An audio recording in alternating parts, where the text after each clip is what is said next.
c'est une chaîne qui est en continu aujourd'hui et qui a pour ambition de relayer, de promouvoir toutes les initiatives que prennent les agriculteurs pour illustrer l'engagement qu'ils ont pris dans la transition agricole, qui concerne l'ensemble de la société finalement. Transition climatique, transition alimentaire, transition agroécologique. Notre quotidien, c'est qu'elles aient à manger et à boire pour se développer correctement et être bien tout le temps. Je m'appelle Sophie Thibon, je suis installée depuis 2015 ici à Saint-Thomas-de-Conac. On peut voir déjà les grains qui ne sont pas de qualité terrible, ça c'est petit. Elles mangent toute la journée, elles jouent, elles dorment et elles font leur vie. Elles ont un grand bâtiment lumineux aéré pour elles. Faut aussi faire en sorte que le monde agricole ne soit pas sur la défensive. Le monde agricole, on passe notre temps à se défendre, à dire non mais ça c'est pas vrai, non mais ceci, non mais en fait cela, etc. Il faut qu'on arrête d'être défensif et qu'on soit offensif. Il faut qu'on montre de manière offensive ce qui est la réalité de notre monde agricole. S'il fallait qualifier en 2 mots ce salon 2021, vous choisiriez quel mot, Dominique Grassier? Et 2 mots, c'est nouvelle victoire. C'est beaucoup plus de monde. Pas simplement le visiteur du salon traditionnel qui vient voir les bêtes, mais aussi ceux qui s'intéressent aux problématiques de l'agriculture aujourd'hui. Je dirige un établissement de taille moyenne, où il y a 300 élèves et étudiants, et une centaine d'apprentis sur site. Merci en tout cas pour ces mots de présentation, puis pour nous accueillir pour ce débat qui va donc démarrer maintenant dans quelques instants. Madame, monsieur, bonsoir et bienvenue. Aujourd'hui, dans beaucoup de débats, même télévisés, on titre bien-être animal alors qu'en fait on est en train de parler d'éthique animale. Donc on est en train de parler de est-ce qu'on a le droit de donner la vie et la mort à des animaux. C'est 2 choses qui sont différentes, qui sont aussi liées à un phénomène qu'on appelle l'anthropomorphisme. Et des personnes qui quittent un métier peut-être des fois très très confortable pour chercher un idéal de vie, quelque chose où ils seront un petit peu mieux, je dirais, dans leur basket. On le voit plutôt d'un bon œil de pouvoir accueillir de plus en plus de personnes qui veulent s'installer en agriculture, qui veulent se reconvertir. C'est un amour qui me date de toute petite, donc de la voisine de ma grand-mère, et donc depuis toute petite j'y allais à la ferme et ça m'est resté. Je suis fille d'éleveur, donc pour moi ça a toujours été une passion et une évidence, quoi. On est amené à travailler sur la méthanisation et plus globalement sur la question de la transition énergétique.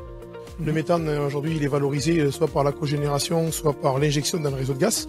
On a tout à gagner à la fois en termes de productivité, en termes de réduction de l'érosion, en termes de la qualité de l'eau, de la qualité de l'air, mais aussi de la biodiversité.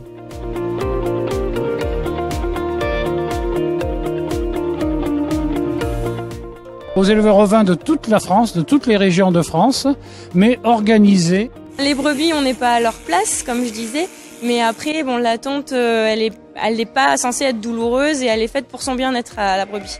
J'ai rencontré des femmes qui se levaient très tôt le matin, encore plus tôt que moi, bien sûr, qui se couchaient tard.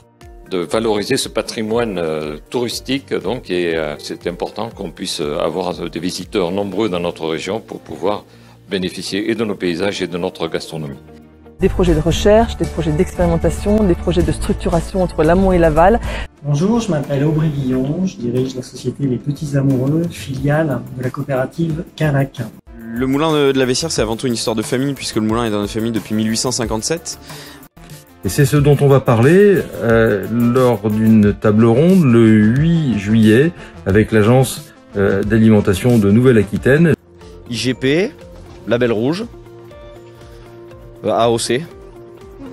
Oui, les logos bio en haut, qui sont européens, il me semble. Le fait que l'Union européenne défende ses indications géographiques dans ses accords. Même s'il y a beaucoup de signes, ils ne sont pas concurrents, mais souvent complémentaires les uns des autres.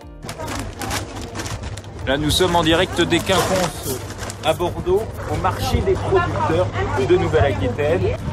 Du miel à la propolis. Et ça, du fromage. Attendez, ça c'est quoi? Oui, mais ça se voit pas. C'est un petit chat en pyramide. Nous avons donc préparé 22 vidéos autour des races blonde, limousine, basadaise, croisement, partenaise, mais également des visites en caprin et en équin.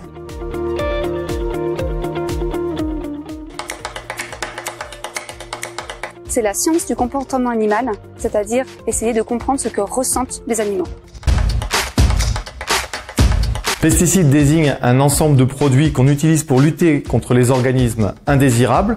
J'adore les concours, le fait de participer, de relever un défi, c'est extraordinaire. C'est voilà quoi, toujours mettre la barre plus haut.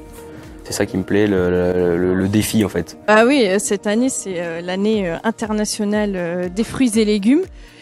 Plein de choses vont se passer, bien sûr.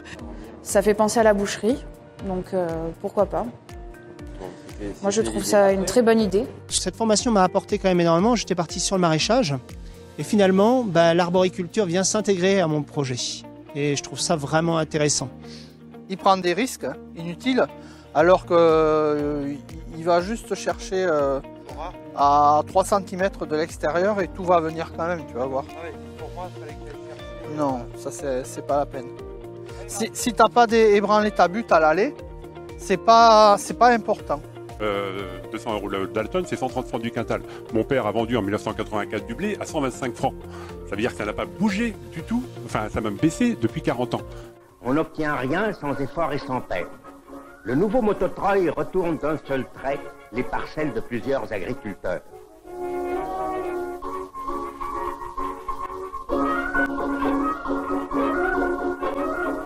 Charcler, ameublir constamment la terre, voilà ce qu'exige la pomme de terre, toujours avide d'air pour prospérer.